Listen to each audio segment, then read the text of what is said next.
Hello, good people. I would like to talk to you about this movie, Bonhoffer, that I just saw in the theaters. It is a beautifully filmed, well acted movie, and it raises a serious moral question, and one that is very relevant that we see in the news today. Now, Bonhoeffer was a Lutheran pastor. He was a prolific writer. He is loved by many Lutherans. Um, and he was great in many ways. He lived during the time of the Nazi regime in Germany, and he was a pastor there in Germany. And the main thing that he did was try to keep his fellow Lutherans from falling into this whole Nazi ideology that was emerging under Adolf Hitler. And the film portrays that beautifully. And it was a very difficult thing to do. It's one scene in this movie I love. Bonhoeffer is up there and he's preaching, and he was a great preacher. He's up there and he's preaching, and you get the shot of the crowd that are out in the pews. And about a third of them are in Nazi uniforms. And he is talking about how it is we Christians cannot cave into this. He knew well of the Nazi persecution of the Jews. And if Bonhoeffer was anything, he despised racism, whether it was against blacks, whether it was against Jews. Didn't matter. He despised racism. And of course, he was an incredible critique of everything else that was wrong with the whole Nazi way of thinking. He became part of a underground resistance. The real Bonhoeffer spent a lot of time in that underground resistance. He spent a lot of time communicating with Americans, American government, American diplomats, and explaining to them what is going on. He was very involved in arranging and helping Jews escape Germany to some place where they could be safe. Um, the film has some inaccuracies. Uh, Bonhoeffer never did uh, actually. He arranged the rescue of Jews and Jews going to other countries, but he was never directly involved in it in itself. But that's all right. He, that's exactly what he would have done if he had been asked and required to do so. And all of this was great. And then the underground movement started talking about assassinating Adolf Hitler. These are a bunch of civilians. These bunch of a bunch of civilians, primarily Lutherans, that were part of this underground movement. And what came up was the assassination of Adolf Hitler. In the film's a bit inaccurate in that Bonhoeffer was not directly involved in this assassination attempt against Hitler. In the film, they portray him as being a bit more involved in actually carrying out the act than he was. And then Bonhoeffer, of course, was found to be a part of this resistance movement and this attempt to kill Adolf Hitler. And he was hung, historically correctly, he was hung in, I don't remember the name of the prison camp, but it was right at the end of the war.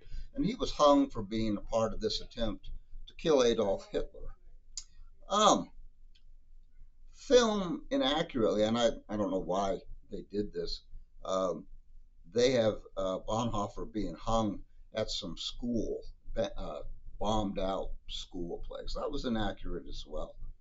Um, so there's a few inaccuracies in the film, but those don't. It portrays what it was like for devout Lutherans under the Nazi regime at this point in time, and it does it beautifully. And the problems that arose, uh, the debates even within the Lutheran Church. That is the great strength of the film. Now, here's the problem with here's the difficulty with Bonhoeffer. And in fact, the line comes up very early in the film. One of his fellow compatriots in this resistance movement remarked to Bonhoeffer, "You are a pastor that has forgotten to love his enemies." The pastor who forgot to love his enemies. It's a legitimate critique of Bonhoeffer and what happened. Now, where do I go? Now, where do I want to go with this? Bonhoeffer, both in his writings and in the film, says it would have been okay for someone to just assassinate Adolf Hitler. Okay. And in the film, someone asks him, what gives you the right to do it? And he says, well, if it isn't my responsibility, well, it isn't just my responsibility, it's everyone's responsibility. There's some moral confusion here. And this question, does this Lutheran pastor, if you think it through in moral terms, could he assassinate Adolf Hitler? Bonhoeffer said yes, that would have been morally acceptable, and that whoever, if he didn't do it, someone needed to assassinate Adolf Hitler, and that would have been morally acceptable. Okay. You know, a while back there was this gentleman, there was this man, Luigi Mangione. He is now under arrest in New York. He believed insurance companies were absolutely evil and that they were essentially guilty of killing people because of their greed. And nobody was doing anything about it. And so Luigi Mangione, one day, while this insurance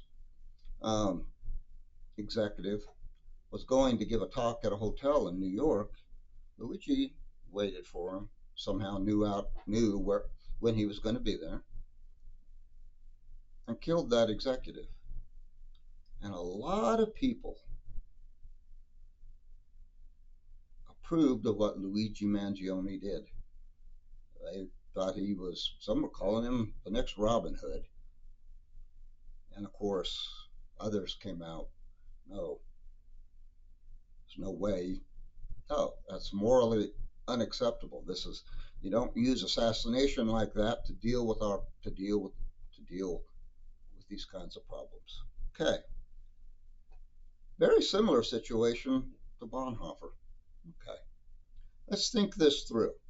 First, every human life is sacred.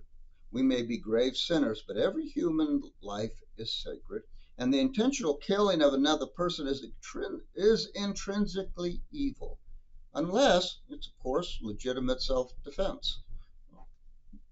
Someone's trying to kill you, your life is sacred. You have the right to defend yourself, and of course, same thing applies to a just war. I won't here go into the details of a just war, but of course World War II was certainly in Catholic moral teaching, certainly a just war. We had right to send armies to try and defeat Nazism in the name of the sacredness of human life. Okay. Some things we have to think about when we carry out a moral action is what we're doing. Is the means to the end itself morally good or morally neutral? Okay. The good effect cannot be achieved through an evil effect. You cannot use an evil means to achieve a good end. Why? It makes you evil. You committing a sin to try and achieve some greater good. Well, this is sin fighting sin. Okay. It has to be directed, of course, to a good and moral end. And in Bonhoffer's case, what was he trying to do? He was trying to save these countless lives of by stopping Hitler. And, however, that assassination would involve an intrinsically evil act, murder. Bonhoeffer suggesting that this intrinsically evil act of a human being killing another human being would have been morally acceptable. Use of force or lethal action in resisting evil must be under a legitimate authority of the state or a government body. Bonhoeffer was not a soldier fighting in a just war, a sanctioned just war. His actions were not sanctioned by the church or by his church or by any government. Well, that greatly complicates things, doesn't it? We, of course, have a moral duty to resist unjust and tyrannical regimes, but this resistance has to be done through legitimate moral means itself. Otherwise, we become morally corrupt ourselves. Now, Bonhoeffer is, of course, looking at an unprecedented disaster in Europe, unprecedented moral catastrophe, the Holocaust and its atrocities of the Nazi regime. It was an evil that, next to Stalin and a few others, will go down as one of the greatest evil regimes there has ever been. But it has to avoid doing that in morally illicit means. Okay. Yeah.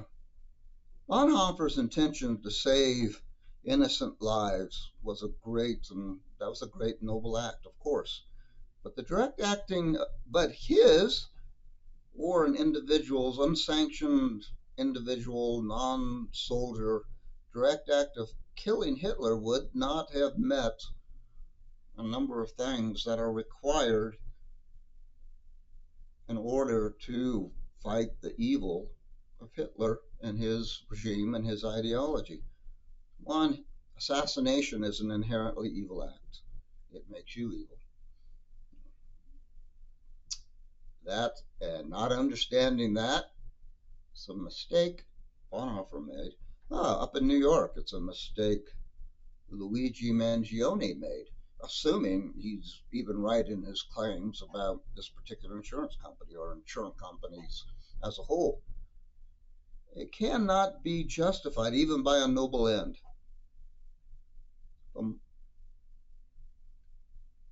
The assassination of anyone, is an intrinsically evil act, and you cannot justify it by claiming a noble end of trying to stop genocide.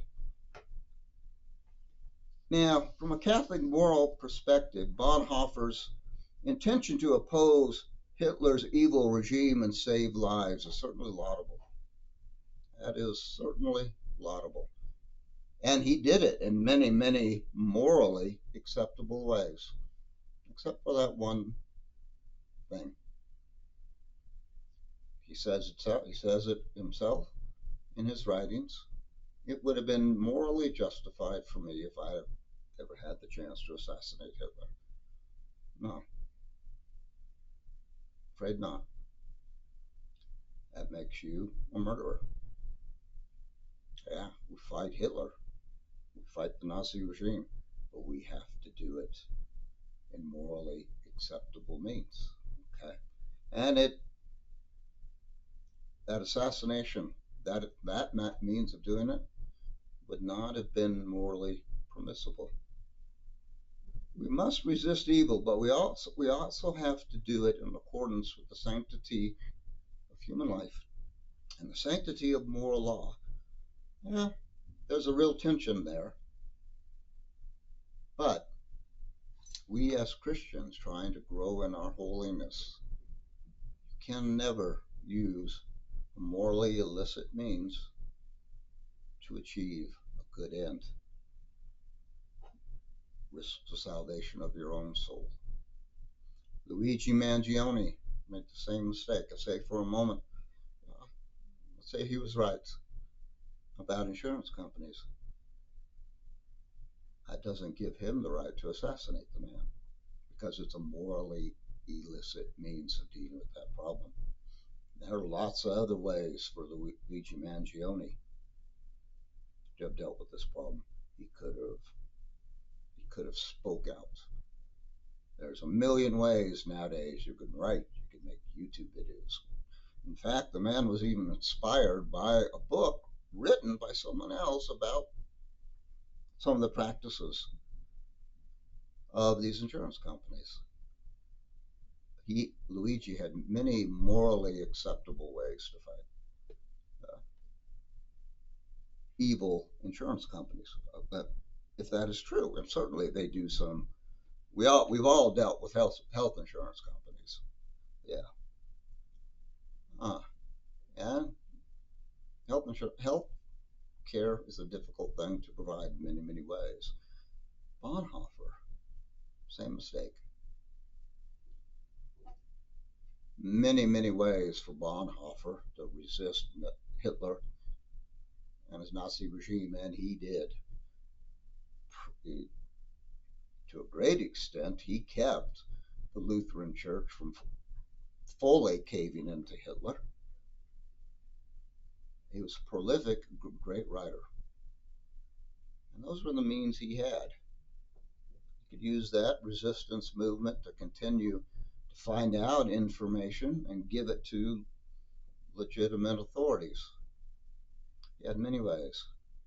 But in the end, that very first line of that movie, the movie Bonhoffer, and I recommend you go see it. Yeah, Bonhoffer, the pastor who forgot to love his enemies. I recommend you see the movie. It's very enlightening, it's beautiful, and it's well acted. And think about it. Think about it. It's a great lesson for all of us. Thank you very much, and sorry I haven't had any films out, haven't putting out any YouTube videos lately. It's well, busy being a chaplain, and I love it. And you all have a great day, and we'll see you all next time.